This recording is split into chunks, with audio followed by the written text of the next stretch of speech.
Hi hello నమస్తే అండి, welcome to my channel RV's kitchen. ఈరోజు స్పెషల్ వచ్చేసి దొండకాయ వేపుడు అండ్ టమాటో చారు. ఈ రెండింటి కాంబినేషన్ సూపర్గా ఉంటుందండి. ఒకసారి మీరు చేసి చూడండి. వేడి వేడి అన్నంలో ఈ రెండింటి కాంబినేషన్ వేసుకొని తింటే ఉంటుంది చూడండి, చాలా బాగుంటుంది. సో ముందుగా దొండకాయ వేపుడు ఎలా చేయాలో చూద్దామండి. ఏం లేదండి, వెరీ సింపుల్. ముందుగా కొంచెం ఆయిల్ తీసుకొని అందులో పచ్చిమిర్చి, ఉల్లిపాయలు వేసుకొని బాగా వేయించుకోవాలండి. తర్వాత దాంట్లో కొంచెం అల్లం, కొంచెం పసుపు వేసి బాగా కలుపుకోవాలి. సో ఇవన్నీ బాగా ఆయిల్లో వేగాక మనం కట్ చేసి పెట్టుకున్న దొండకాయ ముక్కల్ని వేసుకోవాలండి.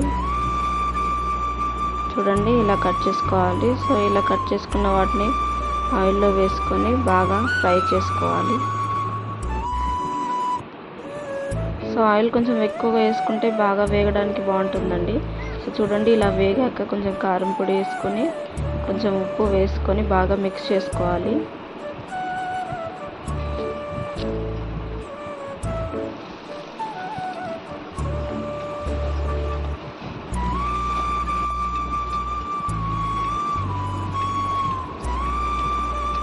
సో ఇలా బాగా మిక్స్ చేసుకున్న తర్వాత కొంచెం కొత్తిమీర వేసుకొని బాగా కలుపుకొని ఒక 5 minutes లో ఫ్లేమ్లో ఉడికించుకోవాలండి.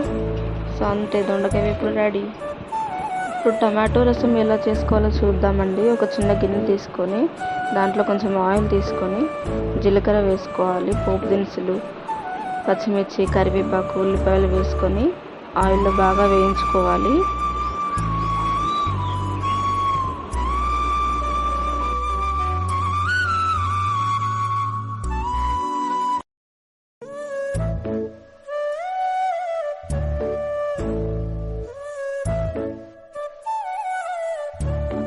ఉల్లిపాయలు బాగా వేగాక కొంచెం పసుపు వేసుకోవాలండి.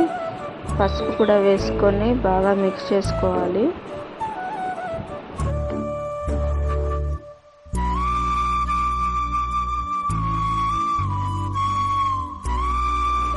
సో ముందుగా తరిగి పెట్టుకున్న టమాటో ముక్కలు వేసుకోవాలండి.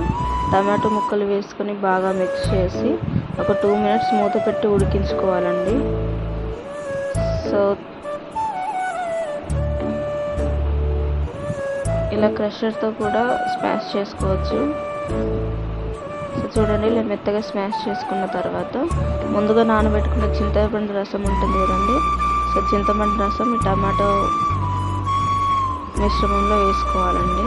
చూడండి, ఇలా వేసుకొని బాగా కలుపుకోవాలి.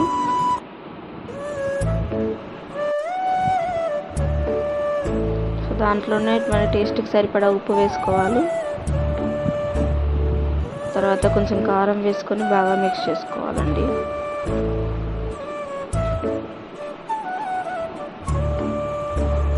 తర్వాత కొంచెం తరిగిన కొత్తిమీర వేసుకొని బాగా మిక్స్ చేసుకొని ఒక 2 minutes స్టవ్ మీద లో ఫ్లేమ్లో ఉడికించుకోవాలండి.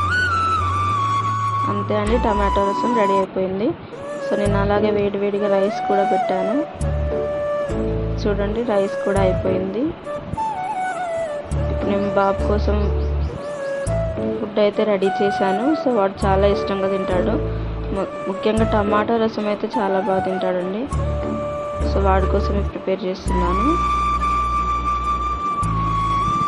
సో ఇలా ప్లేట్లో సర్వ్ చేసుకొని మీ బాబుకి తినిపించానండి. సో చాలా ఇష్టంగా తిన్నాడండి. Thanks for watching.